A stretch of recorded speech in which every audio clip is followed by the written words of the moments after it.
obstacles that somebody, you know, in a wheelchair actually encounters on a day-to-day basis. And I mean, for instance, I'm a big Yankee fan and I season ticket holder at Yankee Stadium. I'd love to take the train to Yankee Stadium, but the train subway is an elevated train at Yankee Stadium, and it's so old. I think Otis himself put the elevator in. Okay. And I would, even if it was working, I don't think I'd get in there. I can understand that for sure. Okay, back to you, Amanda. Where's your sense of adventure, John? Yeah. All right, I should have warned you. Be on your best behavior. I hit the recording. So welcome to this, our, what are we, third meeting of May 2021. We're almost done with the month, you guys. Happy hour meeting next week. This week, we're going to have John Nanni talking to us, giving us an update on his activities around the Polio Plus, and talk to us a little bit about who he is as a human. I don't have much to pass on. We had district conference last week, district convention last week. I was not able to attend. Was anybody able to attend? Uta, did you? Okay, I'll see what I can do to scrounge around and get some recordings of what they went over at the district conference. Does anybody have any happy bucks to share? John Cram. I completed a course in Pro Writer on Sunday, advanced writer skills, tight turns in confined spaces, and feel much better now. Good. Wow. I also saw that you made introductions to a number of people. I'm just getting caught up in my emails. I apologize. So they didn't get the invite for this week, but I'll make sure that they get the invite for next week's happy hour meeting. So yeah, people seem pretty good in that class. good. Good. So thank you to you. I have something to, yeah, I finally signed the contract for the hotel for the convention at Monday. So now I'm waiting for, you know, all the details, what we have coming up, and then we can send it out to everybody who's interested. I made contact with the IFMR France already, the IFMR Germany for sure. So I hope that we have a lot of international attendance at this convention. And even we plan, our governor contacted, or governor-elect contacted me this week, and she was surprised. And then she asked me to make like a special evening for the whole district. And so I have this on my bucket list as well. So that we, on the 6th of June next year, it's 2 days for my birthday actually. So we will have a together coming happy hour or whatever. So only that you be prepared and be hopefully sign up for the convention. We are still waiting for you guys. Sure, John. Uta's in. Yeah, Uta's in Houston, so we're essentially hosting everybody for convention next year. I think technically it's her husband who's hosting everybody for convention, but he's a chair from the host events. Yeah. But of course, this is why, you know, our governor asked us. So I didn't know you are a member of the committee, and I said I'm not a member of the committee. I only have good connections. That's the only thing what I asked. Okay. All righty. Anybody else? Quiet group tonight. I have to smack you around. No, we are excited what John has. We're excited. We are. And so with that, I will turn it over to John Nanni, who's joining us tonight. He's going to, like I said, he is the chair for Polio Plus in District 7630, which does not do justice to what he actually does for Rotary and the activities that he's done. John, I was trying to pull up the number. How many times have you donated platelets? Friday would be my 334th donation. I'm a little bit behind you. Well, let's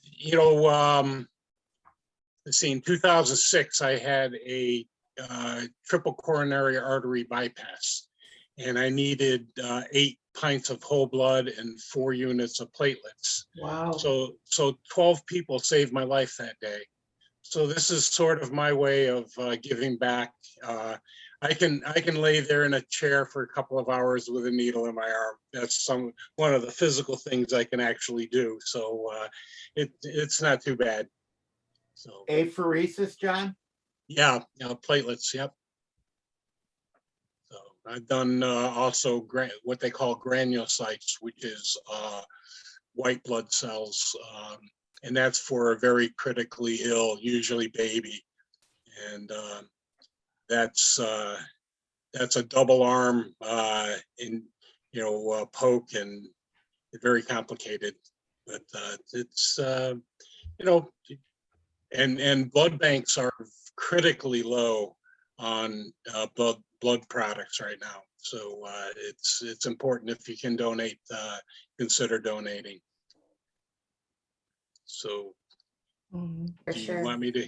So yeah, start? I was gonna say, all you, Mr. Nanni, I'm turning. Okay, Yeah. I'm gonna start my PowerPoint, and everyone see that okay? Mhm. Yes, sir. Okay, all right.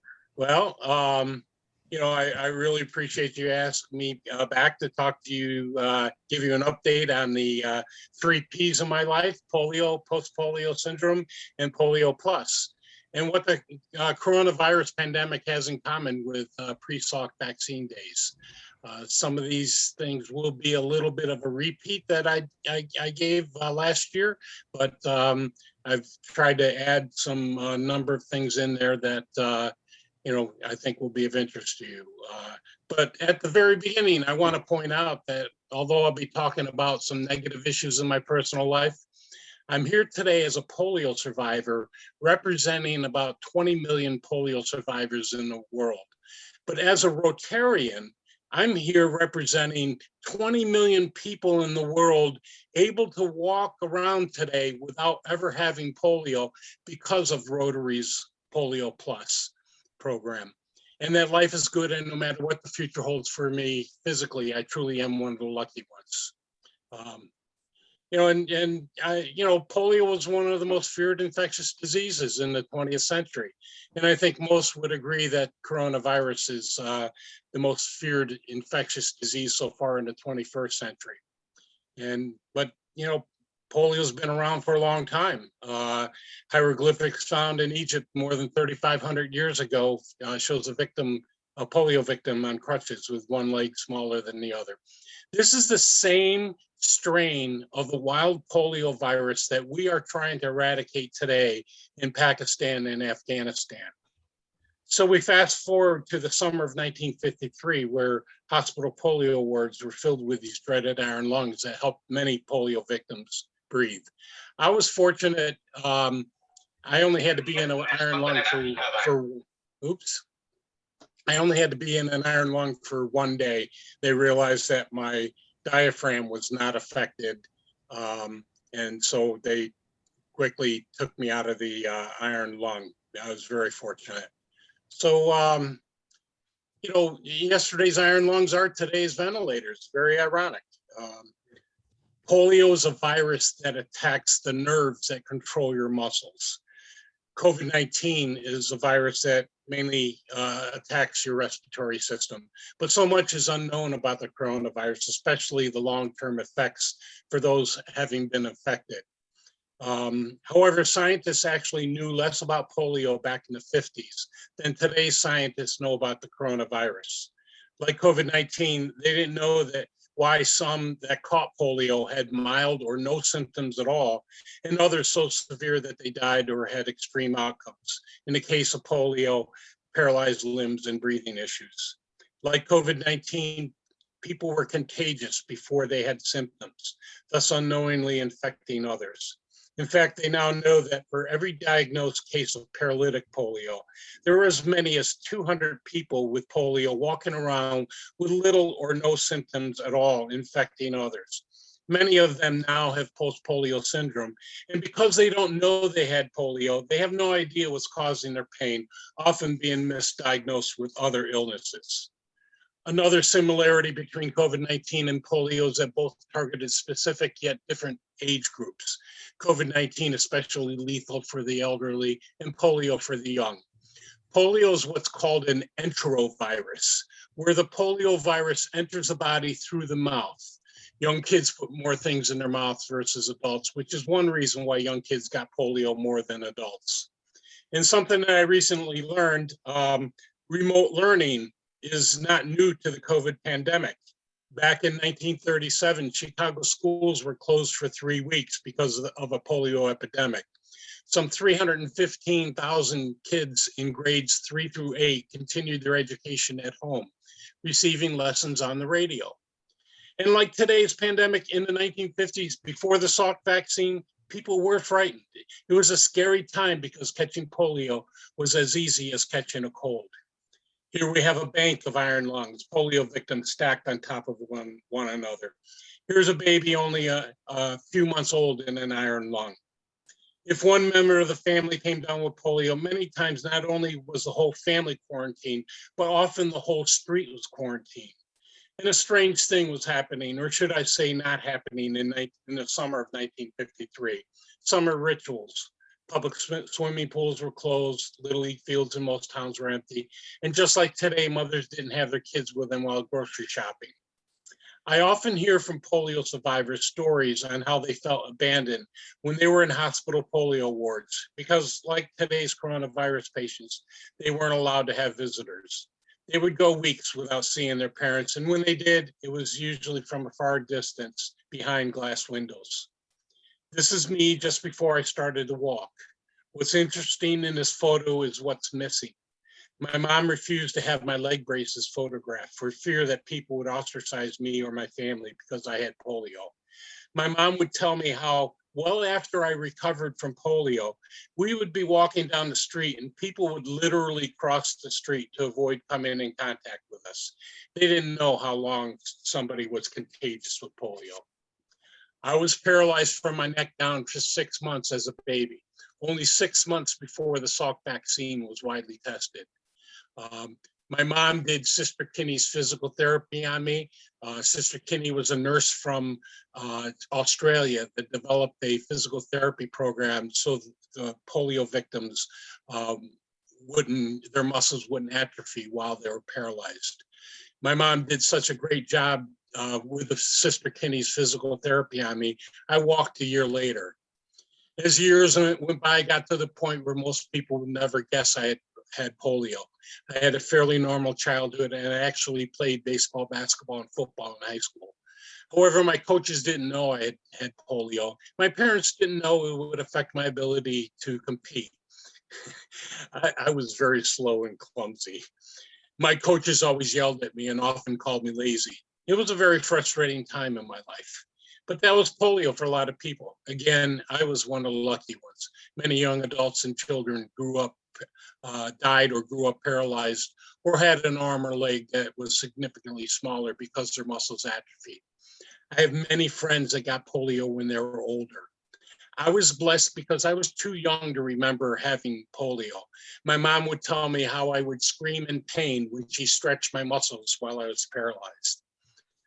For those who were older when they got polio, they remember all too well the pain and suffering and how many of them suffered through multiple painful corrective surgeries. One friend of mine even had their good leg shortened 5 inches to match their polio leg so they could walk without a significant limp, literally cutting their leg in half and removing 5 inches of their good leg. When I turned 40, I started to have renewed muscle weakness, joint pain, and extreme fatigue. Eventually, after seeing 10 different doctors in 2 years, many of those doctors never having seen a polio survivor, I was finally diagnosed with post-polio syndrome. Many never get a diagnosis of post-polio syndrome and suffer without knowing why, often being misdiagnosed with illnesses like fibromyalgia or chronic fatigue syndrome. Both having very similar symptoms to post-polio syndrome, but completely opposite treatments. 18 years later, I'm confined to a wheelchair for most of my mobility. For every child we save from polio, we truly are saving them from a life of pain and suffering. These are some of the symptoms those of us with post-polio syndrome often encounter. These symptoms show up about 30 to 40 years after the original polio virus attack in as many as 70% of those paralyzed by polio. the polio virus doesn't come back. The muscles that took over for the damaged polio muscles start dying off early because of overuse. Basically, the more polio survivor overuses their muscles, the faster their muscles die off. My neurologist said if I didn't want to lose the total use of my legs again, I had to make dramatic changes in my life. The old adage of use it or lose it had to be replaced by conserve to preserve. To avoid overuse and further damage to my muscles, I now restrict my steps to a couple hundred steps a day. Many days, each step is very painful. However, I've learned that there's very little I can't do. I just have to find a different way of doing it. And I'm really lucky I live in a world where there are organizations like Rotary International, with Rotarians like yourself who care about the welfare of others and who put service above self. So count your blessings, because I'm assuming that most of you received your vaccinations when you were younger, protecting you from childhood diseases. There are some people who cannot be vaccinated, or others who have a medical condition like cancer, going through chemotherapy, causing a compromised immune system. Or a baby that's under the age of 12 months old who cannot receive a number of the vaccines yet. That's why it's important to have the majority of people around those people be vaccinated, thus creating what's called herd immunity. Now, herd immunity is really playing big these days. It's a term that's been politicized, but the true meaning of herd immunity is based on science and vaccinating the majority of the community. For example, in 2019, because we have areas of the United States with lower vaccination rates than India, Pakistan, Nigeria, or Afghanistan, there were 1,300 cases of measles in the United States. The United States was declared measles eradicated in the year 2000. Anti-vaxxers say measles is a minor illness like a cold. It is not. Over 207,000 kids died in 2019 from measles in the world. To control measles, 93% of the population needs to be vaccinated to create this needed herd immunity. For polio, you need at least 85% of the population vaccinated to create herd immunity. We don't know what the percentage is for COVID-19 yet, but estimates are around 80% of the population will be needed to vaccinate for COVID to create this herd immunity and really to get us out of this, totally out of the pandemic. And according to Bill Gates, for every dollar we spend on childhood and immunizations, you get $44 in economic benefit. That's the cost savings of not having to treat that person while they were ill, the cost savings of not having to treat that person their whole life because they were ill, and the productivity that that person will have their whole life because they weren't ill. Not bad for $1 investment to get $44 in economic benefit. And according to the World Health Organization, vaccines currently prevent up to 3 million deaths per year. The semantics of that I disagree with. There's a saying, vaccines save lives. Vaccines don't save lives. Vaccinations save lives. If that vaccine is still in that vial, it's not going to save anyone's life. And as you know, Rotary started Polio Plus in 1985, 125 endemic countries and almost 1,000 cases of paralytic polio a day. And the World Health Organization estimates that 80 million babies did not get their life-saving vaccinations last year due to the COVID pandemic. So far, which is really incredible, we've only had 2 cases of wild polio, one in Afghanistan and one in Pakistan. The last case of confirmed wild polio was January 27th. And in 2020, there were 140 cases. I actually thought this number would be much higher because we stopped vaccinating in developing countries for about a 5-month period. And 144 cases is actually about a 20% decrease over the year before. the absolute fabulous news that's coming out of Pakistan and Afghanistan is that there's been no positive environmental samples anywhere in the world for the past month. That is incredible news, because they do environmental sampling throughout the world, but especially very heavily in Afghanistan and Pakistan, Nigeria. No environmental positive samples of wild polio. Really, really, really great news. And went one too far. August 25th of last year, a great day for all of Africa and all Rotarians. Nigeria being polio-free for 4 years, all of Africa was declared wild polio-free. Nigeria overcame tremendous obstacles to accomplish this feat, once again proving wild polio can be defeated. This is a small sample of the difficulty Polio Plus vaccinators go through to protect the cold chain of the vaccine and to get the vaccine to remote areas. Certainly a blueprint that Polio Plus has created for the COVID-19 vaccine, to protect the vaccine with the cold chain, and also to get the vaccine to many remote areas. There are many obstacles to eradicate polio, like the virus's ability to live outside of our bodies in fecal matter.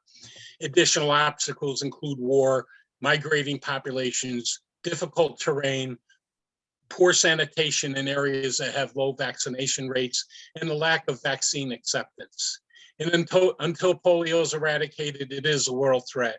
And because there's no cure for polio, vaccination is the only protection.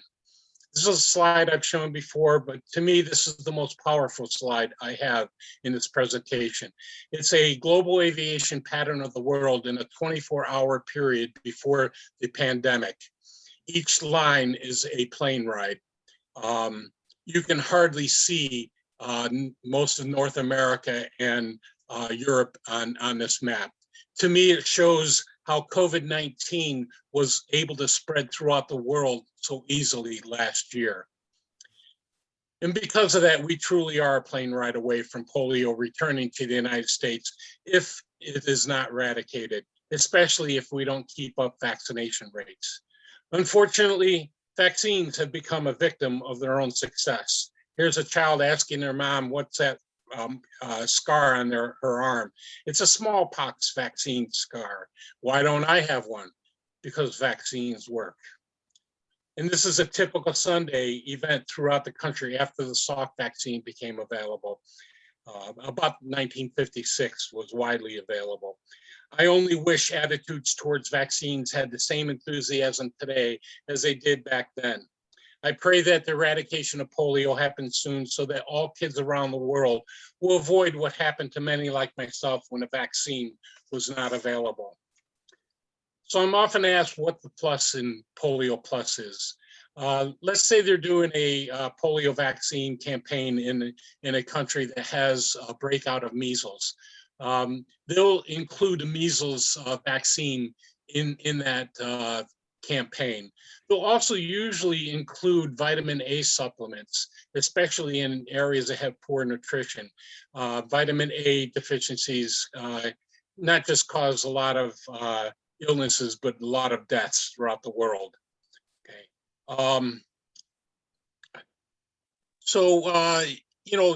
To me, this, is an unprecedented time, with the COVID pandemic, because vaccines stopped door to door for months, but that didn't stop Rotary's Polio Plus machine. The infrastructure Rotary helped build, including its tools, workforce, and extensive surveillance networks, have been used to prevent the spread of COVID-19 by supporting response activities like contact tracing, training health workers, educating communities, not only on the prevention, but also on the importance of vaccines. This truly represents the plus in Polio Plus, just as it did in the past to respond to outbreaks of Ebola, yellow fever, and the avian flu. A prime example of that is the role Polio Plus played in stopping the Ebola outbreak twice in the past 6 years in Africa, especially Nigeria, literally stopping the Ebola outbreak in Nigeria from becoming a world pandemic. Here we have a polio survivor in Nigeria who used to have to travel miles to get contaminated water for his herd and family. Polio Plus drilled boreholes in his village, and he now gets clean water for his herd and family without traveling miles, thus becoming so much more productive as a person. Reaching all children requires engaging community leaders, providing culturally sensitive information, and finding out how to meet other community needs. For example, in Nigeria, Polio Plus made progress with nomadic populations by combining vaccinating their children from polio with vaccinating their animals. Nomads, their cattle would be immunized against brucellosis and anthrax bacterial infections. Protecting the animals also protected the nomads from these infections, and it motivated their cooperation towards having their children receive the polio vaccine. Certainly a win-win situation. Last month, oops, give me one quick second here.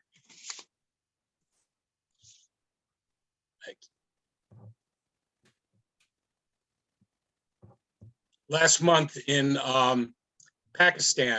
in India, NID workers vaccinated more than 32 million children in one weekend.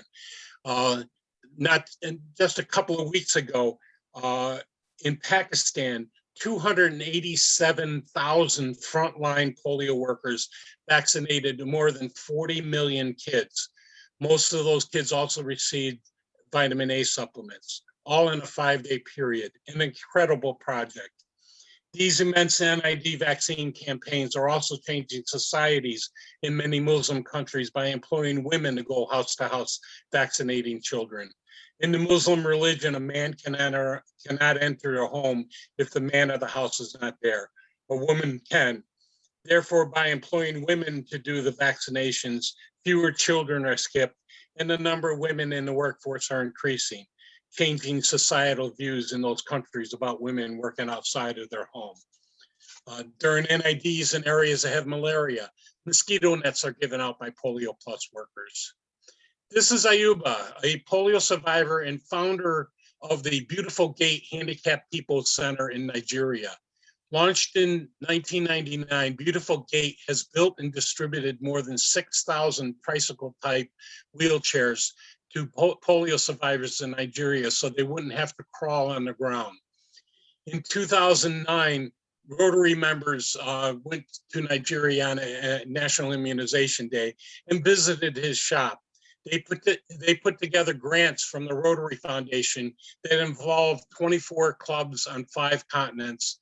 And through these incredible global grants, they were able to greatly expand their facility and capability to make these tricycle wheelchairs.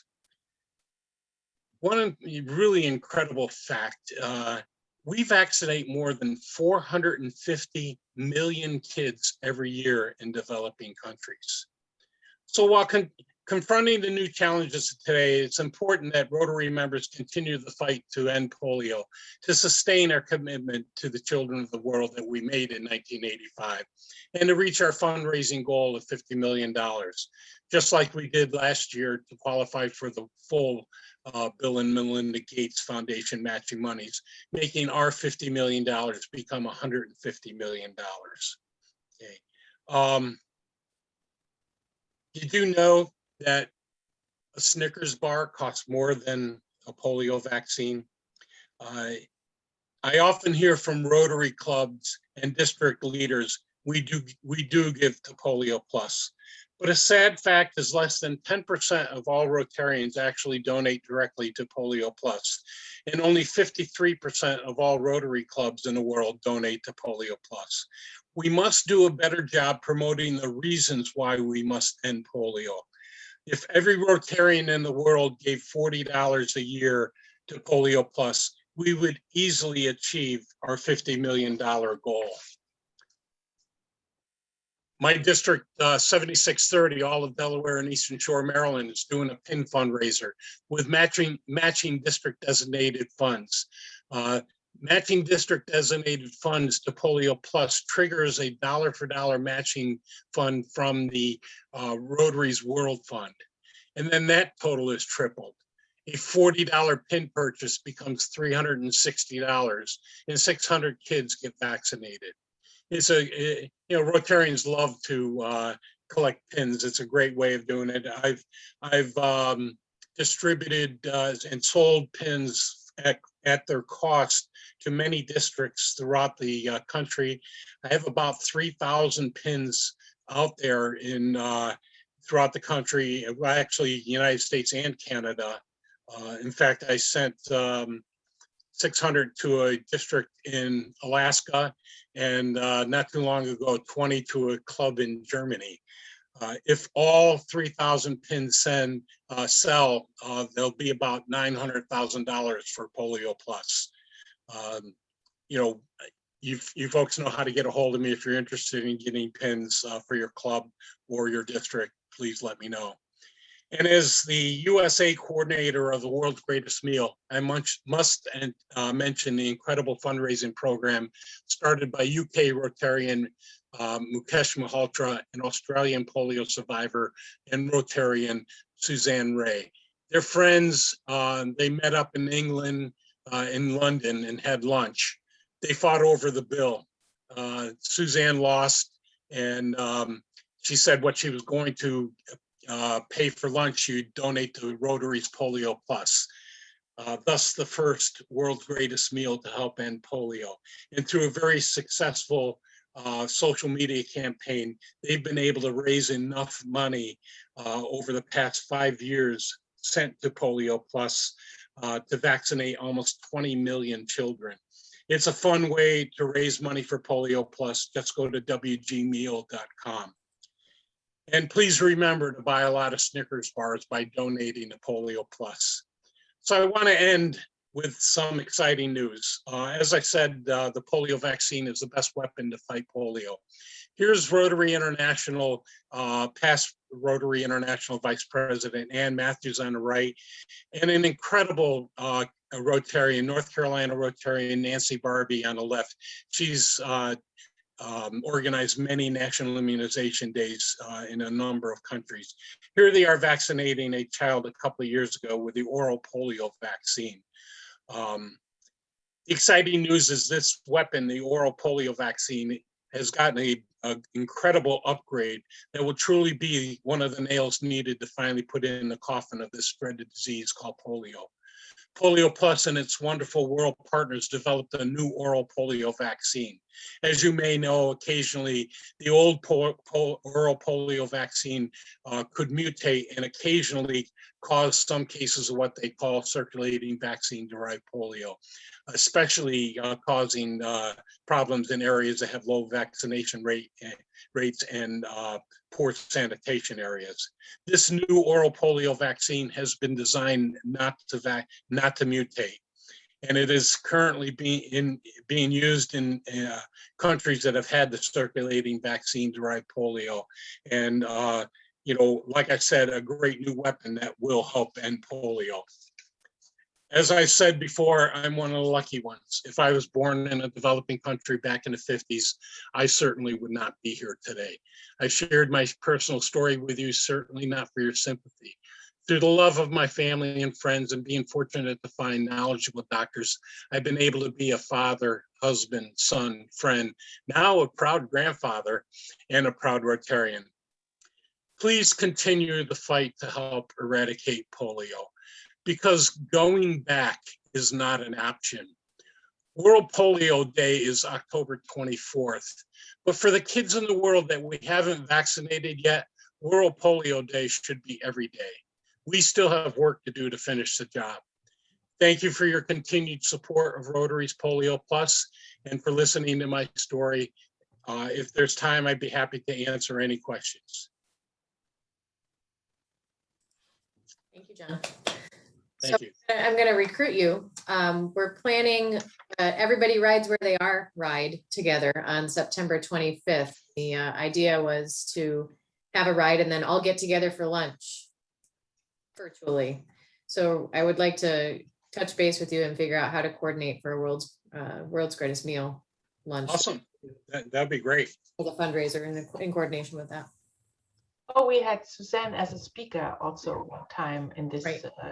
in this group. And the other question I have, do you know Wayne? He's a polio survivor as well, and he comes from the Houston district.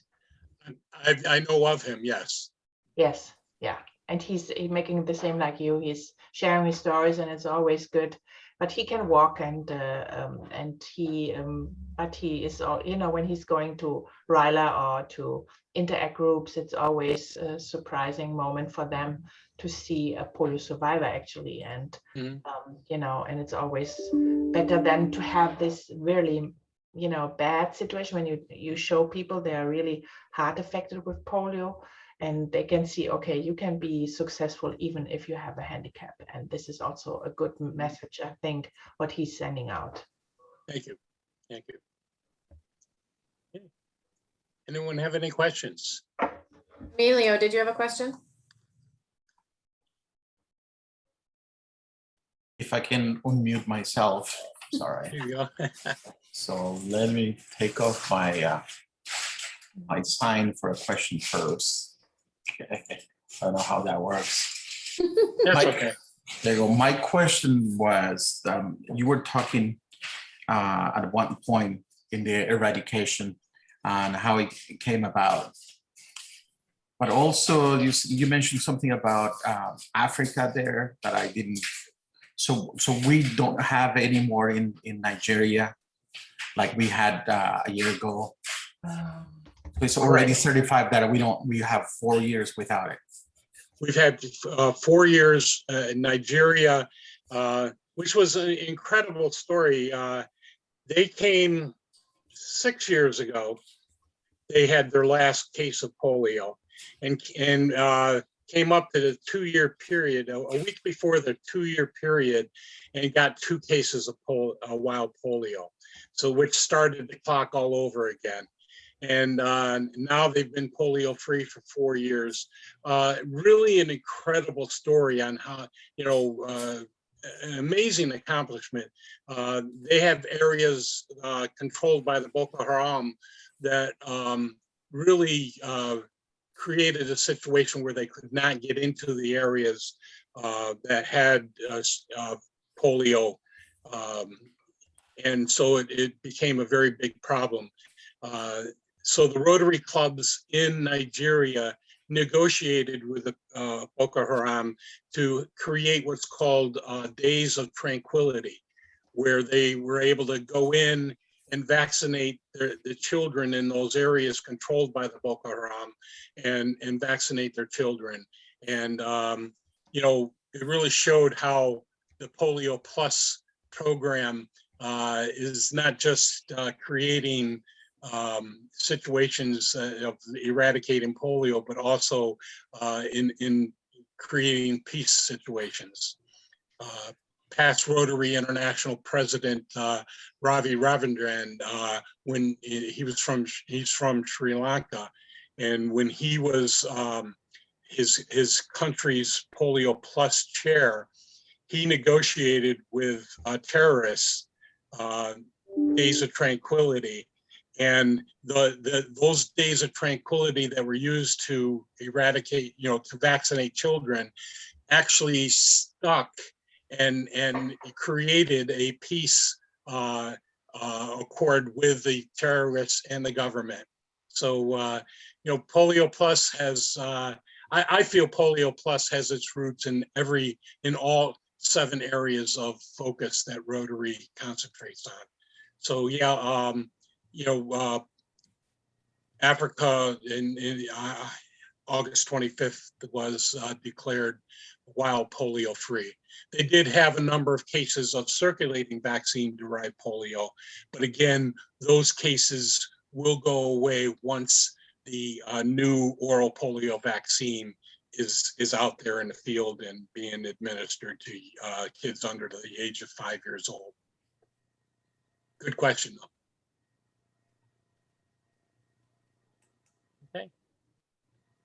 Do they have an estimate for how long they think it's going to take to get the new vaccine in circulation to the point where that? Well, it's out.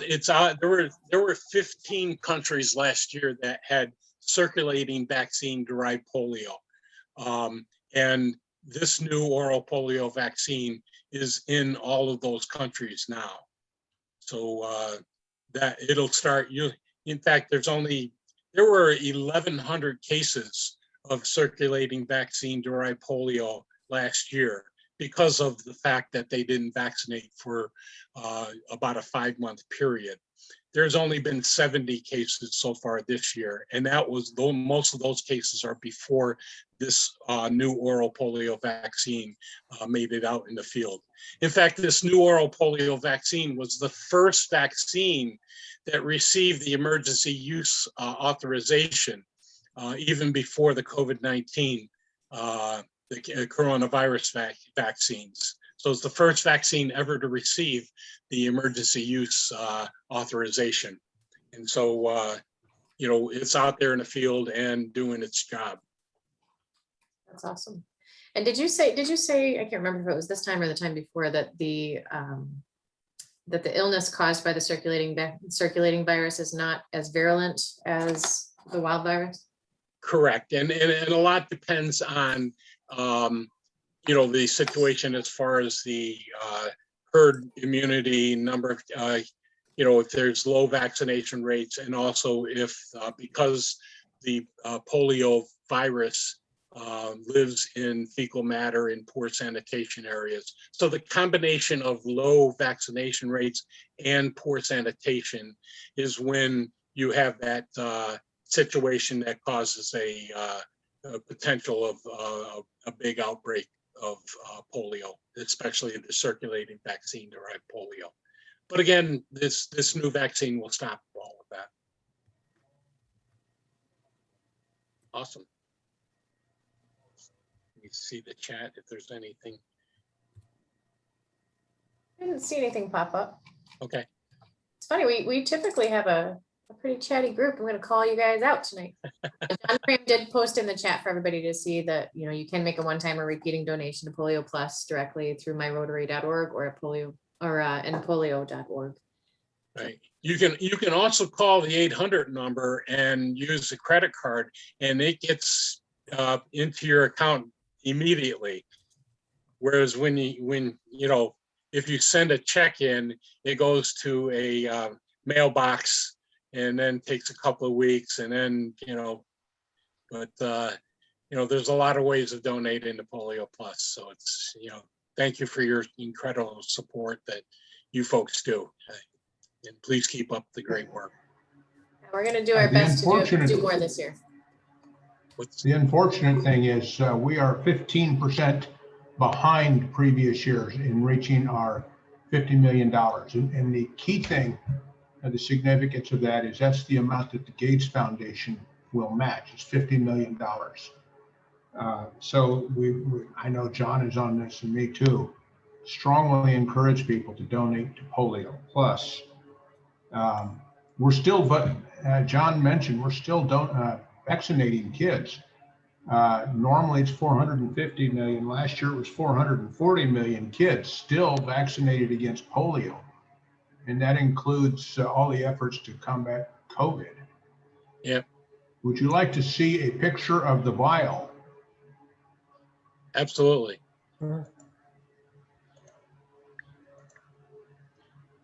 That's the vial we use.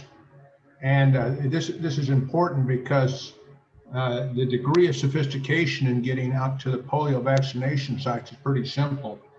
This particular one uses the live virus, and it has to be kept cool. But the Indian healthcare workers there are not, they don't have that much equipment. So what happens is if you see this dark blue circle, as long as the square inside that circle is light, that means it's been kept chilled enough. As soon as this square turns dark, almost black, that means it's gotten too cold or too warm and has to be tossed out. And each one of these holds, I think, 60 vaccinations. or immunizations. Is the oral, is that the oral vaccination, John? Or Yeah. that is Yes. the new vaccination a little bit more stable, or does it still need the same amount of refrigeration or cooling? I believe it still needs to be refrigerated because it still has a weakened version of the live polio virus in it. But again, it's been engineered to take out the factor that caused it to mutate. Yeah. I was just curious if the new vaccine had been developed in a way that would get rid of some of the logistical hurdles that they've had previously. The only one that will is the injectable polio vaccine that has a dead polio virus. But you need a medically trained person to do the injections, which presents a different logistical hurdle. Most developed countries have already switched from the oral polio vaccine to the injectable Salk-like vaccine.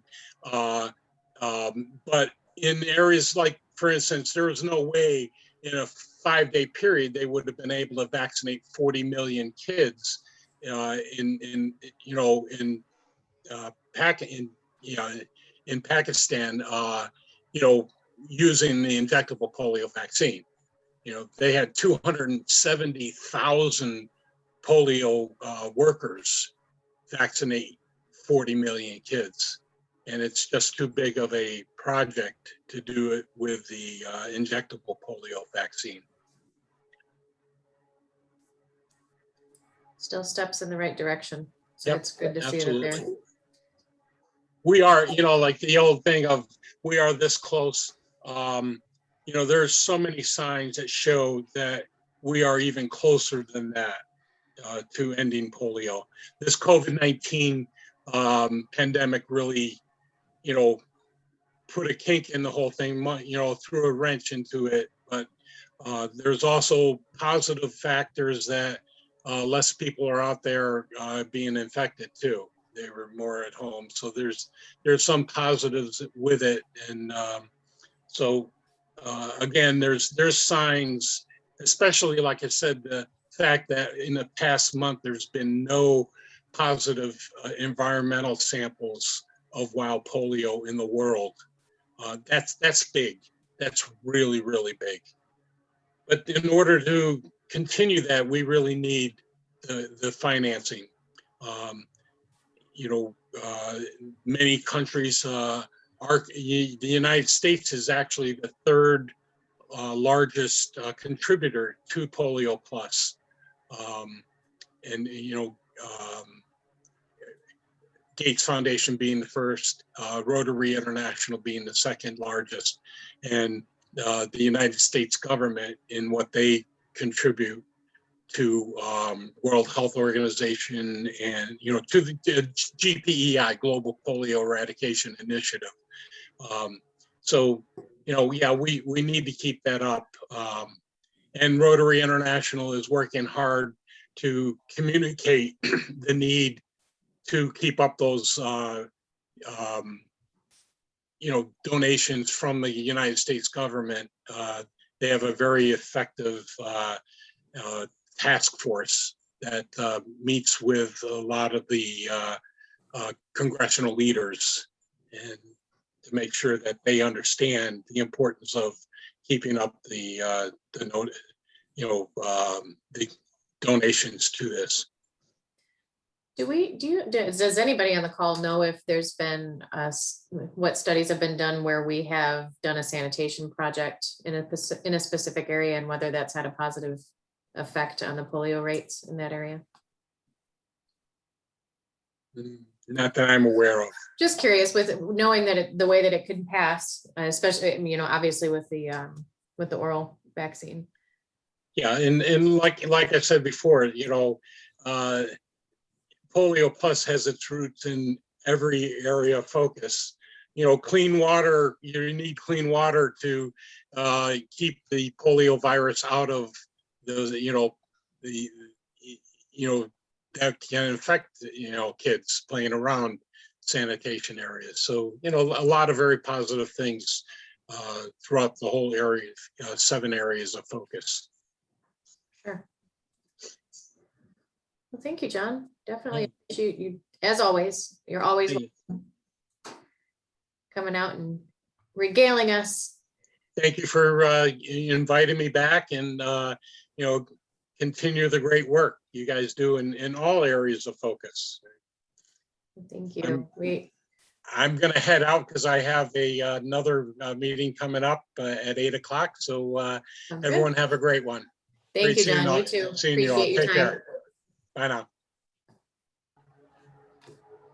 Well, since I forgot to ring the bell at the beginning of the meeting, I suppose we could at least end it with the 4-way test properly. Who said that I picked on him too much last time when I said it? So That was me. it was you? Fine, I'll I call it led it somebody last else. time. Oh, I'm gonna say David General. Would you please lead us in the 4-way test?